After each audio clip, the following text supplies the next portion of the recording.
धाराशिवच्या अतिवृष्टीच्या तडाख्यामुळे सोयाबीनचा चिखल झालाय।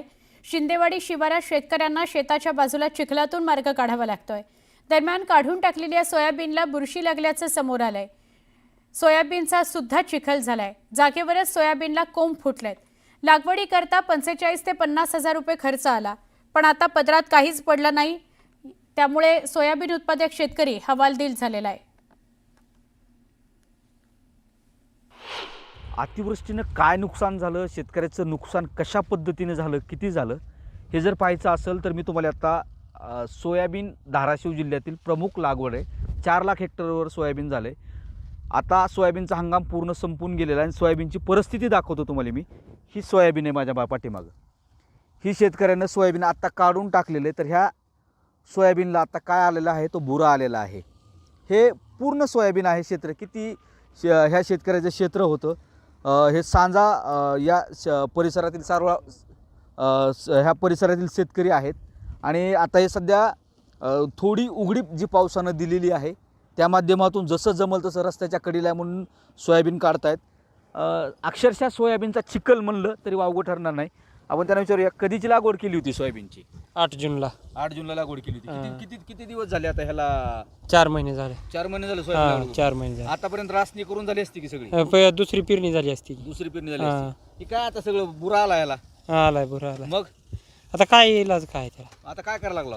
पसरायला लागलो ढिगारा। पसरायला लागला। आता जाईल काही बाजारात? बाजारात जाईल आता काय नाही गेलं तर बळच घालावंच लागणार आहे की आडतीला कुणाचं गोड बोलून काय काहीतरी किती करून। पैसे होतील? पैसे काय आता ते लय झालं 30-35 हजार रुपये किती हजार सुद्धा गुंतवले होते? मग 40-45 हजार रुपये गुंतवलेले आहे। आता ही मेहनत त्याच्यात मेहनत आला? हा मग ही समजा त्याच्यात आलं की हा काहीच नाही। काहीच जरा नाही। दाखवा बरं सोयाबीनची शेंग बिंग कशी काढा बरं जरा थोडं।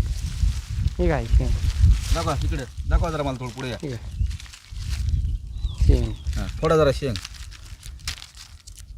हे काय फुगून टर झालंय। बोलय की होई मग नाही पुन्हा फुगलंय।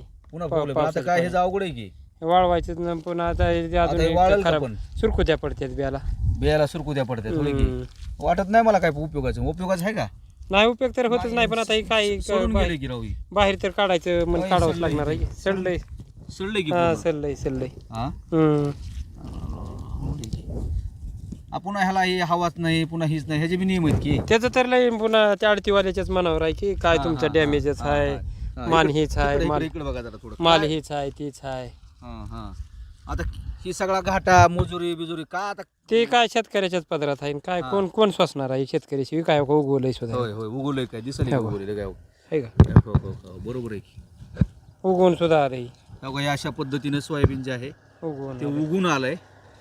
एक प्रकारे आपण नुकसान नाही म्हणणाऱ्यांना किंवा नुकसानीचं बाबत टाळाटाळ करणाऱ्या अधिकाऱ्यांना एक माझी विनंती आहे की ही परिस्थिती जर शेतकऱ्याची पाहिली, हा जर सोयाबीन बुरं आलेलं आणि उगवलेलं बघितलं तर अक्षरशः सोयाबीनचा चिखल झालेला आहे। त्यामुळं या नुकसानीची किंवा या सोयाबीनची व्याप्ती लक्षात येते। अधिकाऱ्यांनी खरंच बांधावर पंचनामा टाळाटाळ करण्यासाठी करणाऱ्या अधिकाऱ्यांनी खरंच या बांधावरती यावं, याची पाहणी करावी आणि मग ठरवावं खरंच शेतीचं नुकसान झालं आहे का नाही आणि या बळीराजाला दिलासा द्यावा का नाही, ही त्यांनी विचार करावा। त्यासाठी ही सगळं दाखवतोय। सोयाबीनचा चिखल पाहून निश्चितच काही प्रश्न या निमित्तानं उपस्थित झालेत। अधिकारी आणि जे प्रशासन आहे ते लवकरात लवकर पंचनामे करून त्यांना मदत मिळावी अशी शेतकऱ्यांना मागणी करतायत। मात्र हा सगळा हे पाहिल्यानंतर धाराशिव जिल्ह्यात अतिवृष्टीने किती नुकसान झालं आहे त्याची दाहकता काय हे मात्र वस्तुस्थिती जी आहे ती समोर येताना दिसत आहे। सागर जाधवसह बालाजी निरफळ, न्यूज 18 लोकमत, धाराशिव।